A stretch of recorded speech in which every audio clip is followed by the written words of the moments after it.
Hello friends, आप सभी लोगों का स्वागत है हमारे यूट्यूब चैनल पर। जैसा कि आप लोग देख रहे हैं, सीटेट और यूपी टेट के लिए मैं साइंस की क्लास लेकर आया हूं और ये क्लास है हमारी क्लास 3। तो जैसा कि आप लोग जानते हैं, सीटेट का जो एग्ज़ाम है दिसंबर में होने वाला है और यूपी टेट का 28 नवंबर को होने वाला है। तो देखिए, साइंस के प्रीवियस ईयर क्वेश्चन लेकर आया हूँ, प्रीवियस ईयर के क्वेश्चन लेकर आया हूँ। तो आपको ये चेक करना है कि आप इस सीरीज़ के कितने क्वेश्चन का आंसर बिल्कुल सटीक दे पा रहे हैं, जिससे कि आपको अपनी तैयारी का आकलन हो जाए कि आपकी साइंस की तैयारी कैसी है।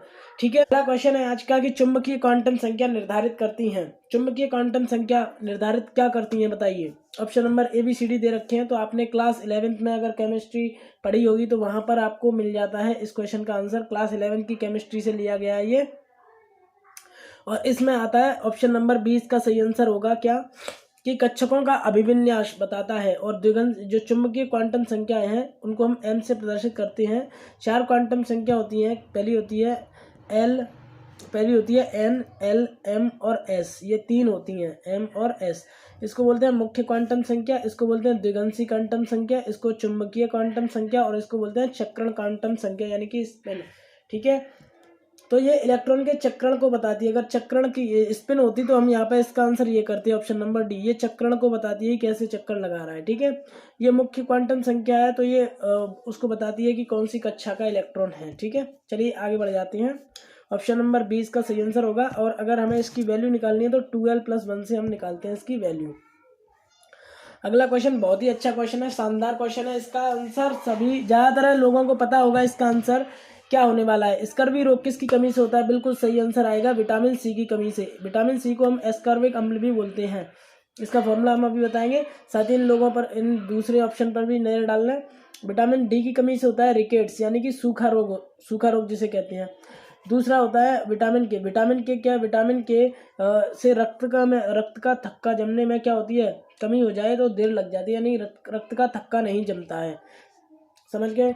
अगला है विटामिन ए। विटामिन ए से रतौंधी रोग हो जाता है। कौन सा हो जाता है? रतौंधी। तो ये इनकी कमी से रोकते हैं। बाकी आप स्क्रीनशॉट लेकर इसको और अच्छे से समझना चाहें तो बिल्कुल ले सकते हैं। यहाँ पर लिखा भी हुआ है, विटामिन सी का एस्कॉर्बिक अम्ल नाम है और इसका फॉर्मूला है C6H8O6। ये भी मतलब इसका फॉर्मूला है। और इसकी कमी से मसूड़ों में रक्तस्राव, यानी मसूड़ों में से खून आना, कमजोरी और शरीर में घाव हो जाए तो आसानी से नहीं भरते हैं। ये सब जो लक्षण हैं वो स्कर्वी रोग के लक्षण हैं। बाकी खट्टे फलों में सर्वाधिक पाया जाता है। नींबू आंवला में सबसे ज़्यादा पाया जाएगा क्या? Vitamin C. और ये vitamin A B C D के हैं। चलिए आगे क्वेश्चन पर आएंगे। अगला क्वेश्चन क्या कह रहा है हमसे? चलिए अगला क्वेश्चन नहीं है, ये है आपके लिए जरूरी सूचना क्या कि आप अगर चैनल पर नए हैं तो सब्सक्राइब कर लीजिएगा। साथ ही अपने दोस्तों के साथ इसको शेयर अवश्य करें और अगर वीडियो आपको अच्छा लगता है तो लाइक कीजिएगा। ठीक है, बढ़ते हैं कि आपकी तैयारी कैसी चल रही है, चेक करेंगे और लास्ट में आप कमेंट करके बताएंगे कि आपने जो क्वेश्चन है सीरीज के कितने क्वेश्चन आपने सही करे हैं। ये आप कमेंट करके जरूर बताएंगे। अगला क्वेश्चन है, इनमें से कौन दुर्बल अम्ल है? दुर्बल अम्ल यानी कि कमजोर, वीक एसिड कौन सा है? इसमें से वीक एसिड कौन सा है? वीक एसिड कौन सा है तो बताइए। Citric acid, nitric acid, hydrochloric acid या सल्फ्यूरिक एसिड? तो इन सब में क्या होगा? सबसे जो दुर्बल होगा वो ऑप्शन नंबर ए होगा, यानी कि सिट्रिक एसिड। क्या होगा? Citric acid. तो सिट्रिक एसिड की अगर हम बात करें तो यहाँ पर हमने एक क्रम दे रखा है। सबसे ज़्यादा जो अम्लीय है, सबसे ज़्यादा अम्ल है, जिसकी प्रबलता है वो है HClO4। उसके बाद हाइड्रोजन आयोडाइड है, फिर हाइड्रोजन ब्रोमाइड है, फिर H2SO4 है। सल्फ्यूरिक अम्ल जिसे कहते हैं, इसको हम कहते हैं नाइट्रिक अम्ल। जो ऑप्शन में दिया गया था, सल्फ्यूरिक अम्ल और नाइट्रिक अम्ल। ये हाइड्रोक्लोरिक अम्ल है और ये है हमारा सिट्रिक अम्ल। तो अगले क्वेश्चन की ओर बढ़ेंगे हम। नेक्स्ट क्वेश्चन, किस वैज्ञानिक ने जंतुओं की पहचान के लिए तालिका विकसित की थी? तो जंतुओं की पहचान के लिए एक तालिका की बनाई और वो कौन से साइंटिस्ट थे? तो सभी बताएंगे। क्या आंसर है इसका? जॉन रे। क्या आंसर है? जॉन रे ने क्या बताया था भैया कि जंतुओं की पहचान के लिए तालिका बनाई थी। फलों का कोई प्रयोग नहीं है, बीज रहित फलों का कोई प्रयोग नहीं है। कौन सा वाला प्रयोग नहीं है? तो ऑप्शन नंबर ए सही है। जो नारियल है, नारियल में स्क्रीनशॉट ले सकते हैं इसका कि बीज रहित फल एक परिपक्व बीज रखने के लिए विकसित फल है। इन फलों की खपत अधिक है, अतः इनका बड़े पैमाने पर व्यावसायिक उपयोग होता है। इन फलों में मुख्य रूप से तरबूज, टमाटर और केला आदि शामिल हैं। ठीक है, नारियल जो कि समुद्र किनारे या नमकीन जल स्थान पर पाया जाता है और यह एक बहुवर्षीय पौधा है। इसमें बीज रहित फलों का कोई उदाहरण नहीं है, यानी कोई प्रयोग नहीं है। तो ये इसीलिए इसका आंसर होगा नारियल। अगला है हमारा क्वेश्चन, कपास के रेशे प्राप्त होते हैं, तो बताइए कपास के रेशे कहाँ से प्राप्त होंगे? आंतरिक फल भित्ति से, बाह्य दल पुंज से, या बीज चोल से, या फल भित्ति से? तो बताइए कहाँ से प्राप्त होंगे? कपास के रेशे कहाँ से प्राप्त होंगे? तो इसका सही आंसर आएगा ऑप्शन नंबर सी। ये है ऑप्शन नंबर सी, बीज चोल से यानी उत्पन्न होते हैं। यानी कपास का जो है, यानी कपास को कॉटन कहेंगे इंग्लिश में अगर कहना चाहें तो, कॉटन के रेशे सीड कोट यानी कि बीज चोल से प्राप्त किए जाते हैं। और कपास कैसी है? एक नगदी फसल है। क्या है? नगदी फसल, और जिसको हम क्या कहते हैं? सफ़ेद सोना कहते हैं। तो यहाँ से एक क्वेश्चन बन गया कि सफ़ेद सोना निम्न में से किसको कहते हैं? तो जहाँ पर भी कपास या कॉटन आएगा तो वो इसका आंसर हो जाएगा।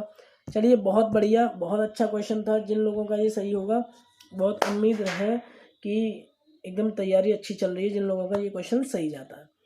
चलिए, रेशम कीट किस अवस्था से रेशम प्राप्त होता है? रेशम कीट की किस अवस्था से रेशम प्राप्त होता है? यानी रेशम के कीट से तो प्राप्त होता है, लेकिन कौन सी अवस्था से प्राप्त होता है?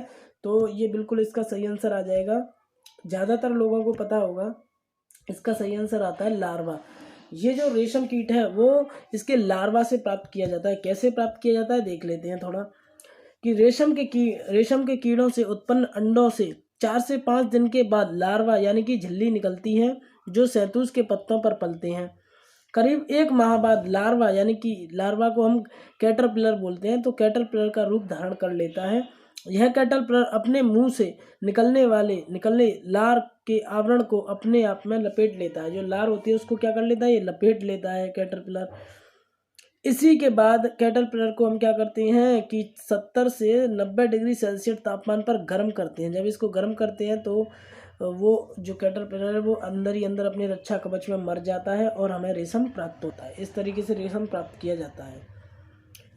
तो पितरस्थ अंकुरण विशेषता है, किसकी विशेषता है पितरस्थ अंकुरण? तो ये मैंग्रोव पौधों की विशेषता है। किसकी विशेषता है? मैंग्रोव पौधों की। ऐसा ही क्वेश्चन मैंने पहले भी कराया था।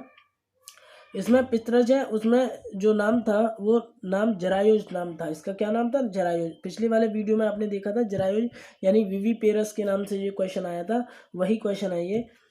तो यहाँ पर आपको एक नया नाम प्राप्त हुआ, क्या? पितरस्थ। HIV मुख्यतः संक्रमित करता है, किसको करता है? ऑप्शन नंबर ए है साइटोटॉक्सिक टी लिम्फोसाइट, या बी सहायक लिम्फोसाइट, सी किलर लिम्फोसाइट, या डी कोशिका मध्यस्थ टी लिम्फोसाइट। इसका सही आंसर होगा आपका ऑप्शन नंबर बी, सहायक लिम्फोसाइट को क्या करता है? ये प्रभावित करता है।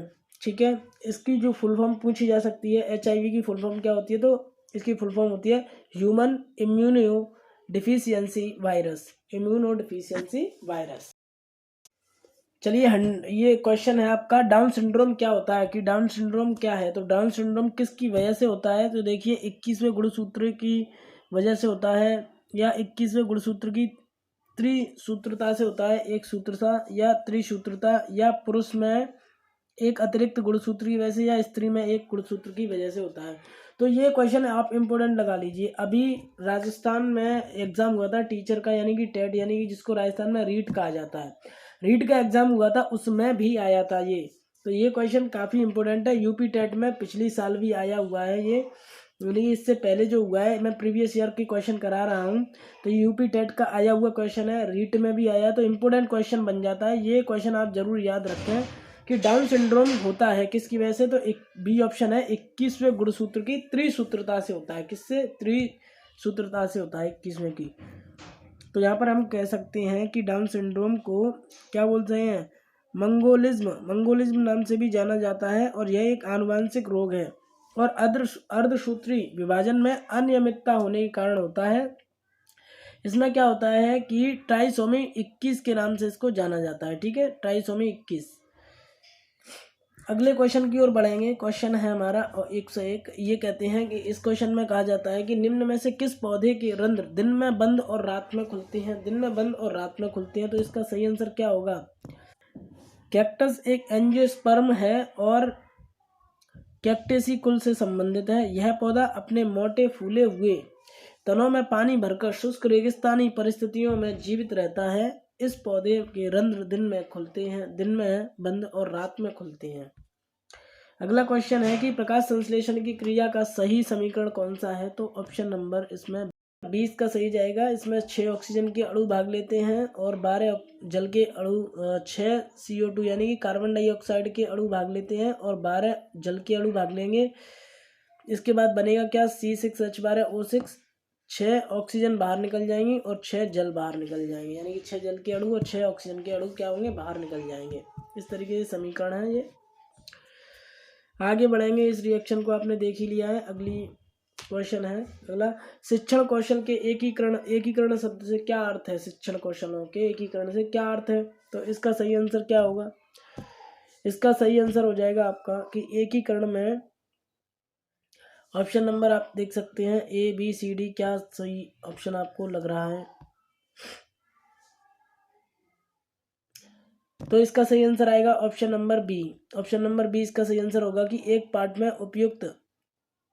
उपयुक्त शिक्षण कौशलों का चयन करना, यानी कि किस तरीके से हमें किसी कौशल को कराना है और उस कौशल के लिए क्या चयन करना है, ये सब कुछ क्या होता है? शिक्षण के कौशलों का एकीकरण कहलाता है। ठीक है, अगले में बढ़ेंगे। कौन सा स्तर भावनात्मक पक्ष का नहीं है? यानी कि अब जो साइंस में जो चल रहा है, ये साइंस पेडागोगी के क्वेश्चन आ चुके हैं, साइंस पेडागोगी के क्वेश्चन चल रहे हैं। ठीक है, इससे पहले हमसे साइंस के क्वेश्चन कवर किए थे, साइंस पेडागोगी चल रही है साथ में। कौन सा स्तर भावनात्मक पक्ष का नहीं है? तो भावनात्मक पक्ष का नहीं है क्या? विश्लेषण में हम किसी चीज़ का, किसी भी पार्ट का विश्लेषण करते हैं, किसी भी चीज़ के बारे में बताते हैं, तो उसमें भावना के लिए कोई भी जगह नहीं होती। भावनात्मक पक्ष नहीं लिया जाता उस चीज़ का जब हम किसी चीज़ की एनालाइज करते हैं। ठीक है, एनालिसिस करते हैं तो ग्रहण करने में भावना होगी, मूल्य देने में भावना मान सकते हैं, संगठन जुड़ता है तो भावना होती है, लेकिन यहाँ पर भावनात्मक पक्ष नहीं आएगा। ठीक है, विश्लेषण में नहीं आएगा। तो ये इसके शिक्षण के भावनात्मक पक्ष के पदानुक्रम दिए हुए हैं कि प्राप्त करना, जवाब यानी रिस्पॉन्स करना, मूल्यांकन करना, संगठन करना और विश्लेषीकरण करना, किसी को करेक्टराइज करना है, लेकिन एनालिसिस नहीं है। ठीक है, अगले की ओर बढ़ेंगे। पाठ योजना में सबसे पहले क्या निर्धारित किया जाता है? तो पाठ योजना में सबसे पहले उद्देश्य निर्धारित किया जाता है कि मुझे पढ़ाना क्या है, हमें क्या पढ़ाना है बच्चे को, यही तो निर्धारित करेंगे। ठीक है, सबसे पहले हमें क्या करना है कि पढ़ाना क्या है, उद्देश्य। इसके बाद क्या आएगा? लेसन प्लान आपको करने हैं, इसके बाद 6 चरण होते हैं। तो आगे बढ़ेंगे अगले क्वेश्चन की ओर।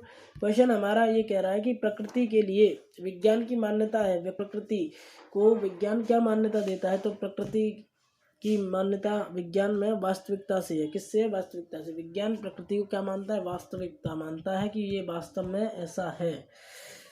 यहाँ पर इसके बारे में और अच्छे से डिटेल में दिया हुआ है, आप स्क्रीनशॉट लेकर इसको और अच्छे से पढ़ सकते हैं। चलिए आगे बढ़ेंगे अगले क्वेश्चन की ओर। सृजनात्मक छात्रों की विशेषता है। क्या विशेषता होती है सृजनात्मक छात्रों की? ऑप्शन नंबर ए, वैचारिक लचीलेपन का अभाव होता है उनमें। बी, जिज्ञासु होते हैं। सी, समस्याओं से अनभिज्ञ होते हैं या बुद्धि का अभाव होता है। तो ऑप्शन नंबर बी, जो सृजनात्मक बच्चा होता है उसके अंदर जिज्ञासा होती है, क्वेश्चन करने की जिज्ञासा, किसी चीज़ को जानने की जिज्ञासा और कल्पनाशील होते हैं। तो इस तरीके की सृजनात्मक क्षमता रखने वाले बच्चों में विशेषताएं पाई जाती हैं। तो ये कुछ विशेषताएं, इनका आप स्क्रीनशॉट ले सकते हैं। अगले क्वेश्चन पर बढ़ेंगे। क्वेश्चन नंबर, ये बहुत अच्छा क्वेश्चन है कि निकाय में, ये साइंस के बच्चे आराम से कर सकते हैं। आप लोग साइंस से हो तो आप बिल्कुल इसका आंसर दे पाएंगे कि ताप 50 डिग्री सेल्सियस दे रखा है और केल्विन स्केल पर आपको बताना है। तो फॉर्मूला होता है C+2 बराबर फॉर्मूला होता है C+273। कितना होता है? C+273। ठीक है, C+273। तो प्लस करेंगे, C कितना है? 50 डिग्री सेल्सियस है और 50 डिग्री जब हम प्लस कर देंगे किसमें? 273 में, तो आ जाएगा 3 और 7 और 5 12, 1 हासिल 323 केल्विन। ऑप्शन नंबर बी ही इसका सही हो जाएगा। क्या हो जाएगा? ऑप्शन नंबर बी सही हो जाएगा। इसके बाद ये देखिए फॉर्मूला भी दे रखा है। ये आज का आपकी सीरीज़ थी और जो ख़त्म हो चुकी है। साथ ही यहाँ पर हम आ चुके हैं कि ये है, लाइक कीजिए, शेयर कीजिए अपने दोस्तों के साथ अगर आपको अच्छा लगा है तो। अगर आप चैनल पर नए हैं तो सब्सक्राइब ज़रूर कीजिएगा। And again thank you for watching my video and visit for my channel. ठीक है, तो आप क्या करेंगे? आपको शेयर करना है अपने दोस्तों